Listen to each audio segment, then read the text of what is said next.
কাজী মাসুম আক্তারের কাছে প্রথমেই যাব।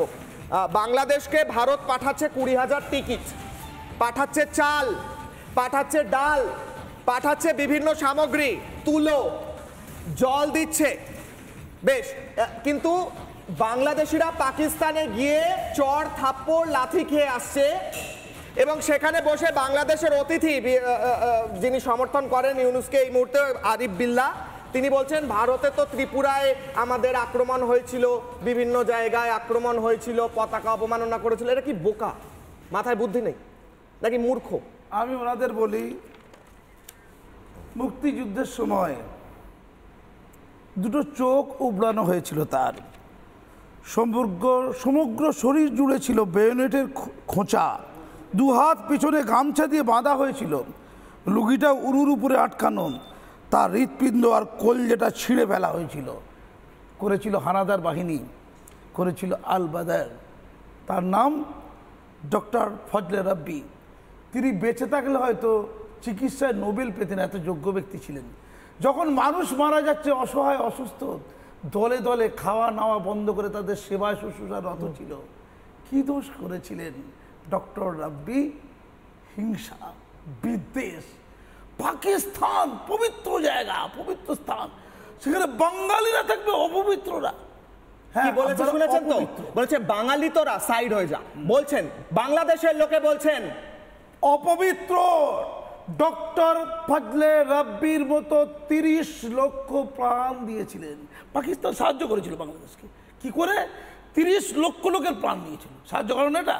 30 লাখ লোকের প্রাণ নিয়ে তো পপুলেশন কন্ট্রোল করে। আর কি করেছিল? আর কি 3 কোটি মানুষকে গৃহ করেছিল, বিরাট সাহায্য করেছিল। তাদের ঘর বাড়ি, রাস্তাঘাট, অর্থনৈতিক ব্যাপারটা তছনছ করে দিয়েছিল, বিরাট সাহায্য করেছিল। আর তাদের আশ্রয়হীন করেছিল, তাদের ছেলে মেয়েদের, নারী শিশুকে আশ্রয়হীন করেছিল, সাহায্য করেছিল। এইটা সাহায্য ছিল। ধর্ষণ করে উপকার করেছিল। আর ভারত কি করেছিল? ভারত সেই অসহায়দেরকে অস্ত্র দিয়েছিল, প্রশিক্ষণ দিয়েছিল, আর্থিক সাহায্য দিয়েছিল, আশ্রয় দিয়েছিল। আপনি শুনবেন তার উত্তরে কি বলে আরিফ বিল্লাহ, যদি রেডি থাকে। ভারত আর পাকিস্তান। আরিফ বিল্লাহ এই মুহূর্তে কি বলছেন শুনুন। কাজী মাসুম আক্তার, আপনারা ধর্মের দোহাই যদি দেন এখানে দিতে পারবেন না। কাজী মাসুম আক্তার যে কথা বলছেন ধর্মের দোহাই দিয়ে আপনারা সেইটাকে বলতে পারবেন না যে দেখুন আপনারা ধর্মীয়ভাবে কোণঠাসা করছেন আমাদের। না স্যার, কাজী মাসুম আক্তার এই কথা বলছেন। তিনি কে জানেন? পদ্মশ্রী প্রাপ্ত শিক্ষক এবং অধ্যাপক। তিনি বলছেন আপনারা আজ ভুলেছেন, অকৃতজ্ঞ বলছে আপনাদের। আমরা কৃতজ্ঞতা প্রকাশ করছি ভারতের প্রতি, যে ভারত বাংলাদেশের আমাদের পতাকা মারিয়ে স্বাধীনতা যুদ্ধের ট্রেনিং দিয়েছিল, কিন্তু দুঃখজনক হলেও সত্য, তারা ট্রেনিং নিয়ে বাংলাদেশে ফেরার আগেই এদেশের জনগণ যুদ্ধে জয়ী হয়ে গেছিল, দেশ স্বাধীন হয়ে গেছিল। তাই মাত্র কয়েকদিন আগে কি বলছেন আপনি? ভারতের সেনাবাহিনীদেরকে, ভারতের সৈন্যদেরকে বাংলাদেশে পাঠানো হয়েছিল, তারা যেন বাংলাদেশে এসে। ভারতের সেনাবাহিনী বাংলাদেশের সঙ্গে পাশে দাঁড়িয়ে যুদ্ধ করেনি বলছে আমার মনে হয়। বলছে আচ্ছা শুনুন কাজী মাসুম আক্তার কি বলছেন। পাকিস্তান কি আজকে দিনও বাংলাদেশিকে মুসলমান মনে করে না মানুষ মনে করে? আবার রিপিট করছি, বাঙালি মুসলমানকে পাকিস্তান কি আজকে দিনও মুসলমান মনে করে না মানুষ মনে করে? উত্তর দিন। আরিফ বিল্লাহ, চরম সীমায় গেলে দুর্দশা হতে পারে। ভারত আমাদেরকে ফ্রি কোনো কার্ড দেয়নি। মেট্রো রেলের টিকিট ভারতের কাছ থেকে আমরা কিনে নিয়েছি। কারণ আপনাদের বানানোর ক্ষমতা নেই স্যার। আপনাদের বানানোর ফ্রিতে দেবে কেন? ফ্রিতে দেবে কেন? এটা কারুর বাবার টাকা নাকি? ফ্রিতে দেবে কেন? আরিফ বিল্লাহ আপনি কি বলছেন? ফ্রিতে দেব কেন? ফ্রিতে আপনাকে দেব কেন আমি মেট্রো টিকিট?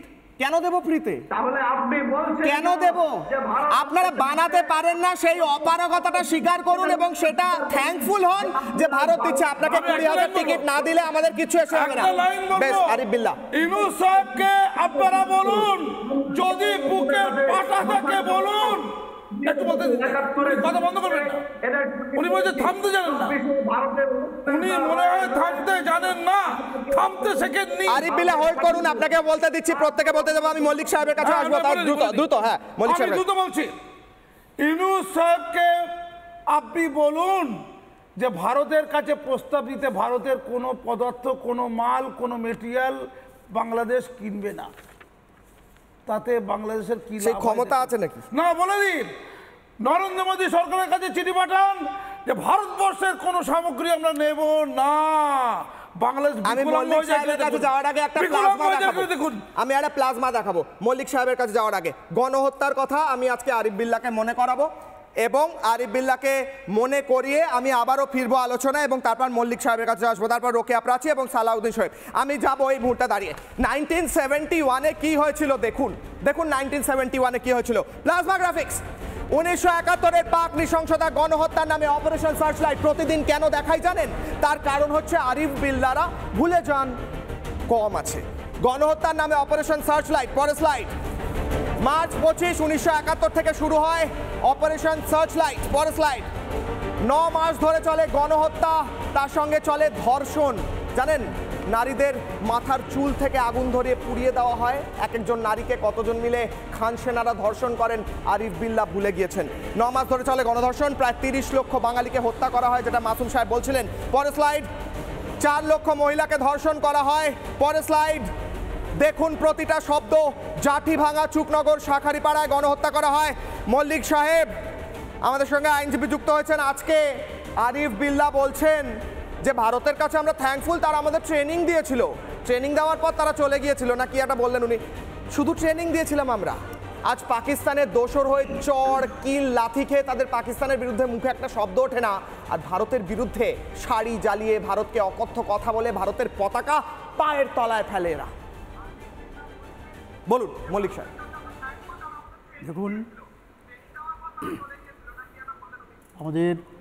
আমরা যদি 1971 সালের দিকে ফিরে যাই, আপনি ঠিকই দেখিয়েছেন যে মার্চ মাসে হয়েছিল অপারেশন সার্চলাইট। তারপর ঠিক যখন ডিক্লারেশন অফ ফ্রিডম অর্থাৎ স্বাধীনতা ঘোষণার ঠিক আগের দিন হয়েছিল ইন্টেলেকচুয়ালদের হত্যা। অর্থাৎ একই সঙ্গে ঢাকা তথা আরও সমগ্র বিশ্ববিদ্যালয়ের বুদ্ধিজীবীদেরকে, শিক্ষকদেরকে, ডাক্তারদেরকে একসঙ্গে হত্যা করা হয়েছিল বিরাট সংখ্যক। অর্থাৎ একটা জাতিকে পঙ্গু করে দেওয়ার চেষ্টা হয়েছিল। তারপরে আমরা জানি কি, যা পাকিস্তানি বাহিনী ভারতবর্ষ এবং বাংলাদেশের যৌথ বাহিনীর কাছে আত্মসমর্পণ করে।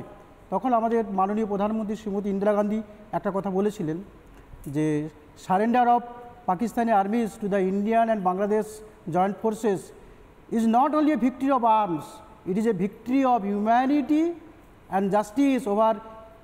নানা ধরনের কন্টেন্ট দেখার জন্য লাইক করুন, শেয়ার করুন আমাদের ফেসবুক পেজ, সাবস্ক্রাইব করুন আমাদের ইউটিউব চ্যানেল। পাশাপাশি অন্যান্য ব্রেকিং নিউজের জন্য অবশ্যই চোখ রাখুন রিপাবলিক বাংলায়।